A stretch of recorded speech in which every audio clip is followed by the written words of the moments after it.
At dito naman guys ay ituturo ko naman sa inyo kung paano maggawa ng account dito sa SRint Ltd. So ito is naka-Hanguk siya or naka-Korean siya yung dito yung mga characters. Tapos pwede natin palitan yung language dito, click nyo lang ito. At mayroong dalawang option, English or itong Korean. So dito sa English. At ayun, ito na nga guys yung makikita natin pag naka-English version. So dito guys sa number is pwede itong palitan. So halimbawa dito naka-Korean siya.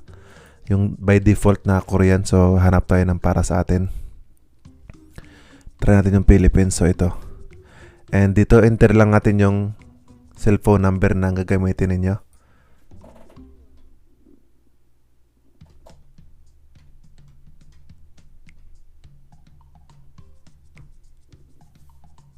And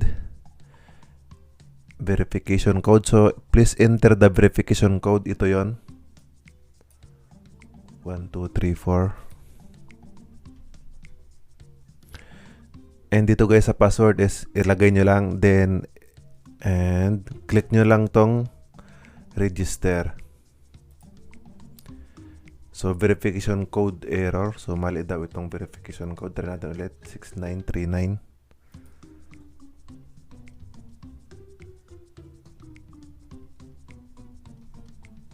6939 and register. Never. And ito na yung lumabas. At yun guys, nakagawa na nga tayo ng account. So maglalagin muna tayo ngayon yung ginawa nating account kanina.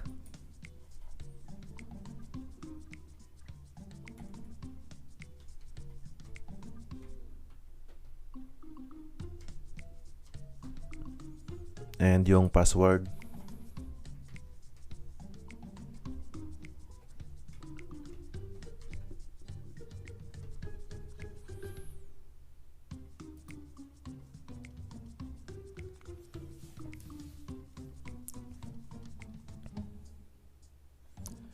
At pagkalagay natin guys is ito lang yung makita natin sa loob. Ito yung makita nyo sa loob ng dashboard mo. So yung about sa company, sa promotion, rewards, activity center, is our fund, band, recharge, withdrawal.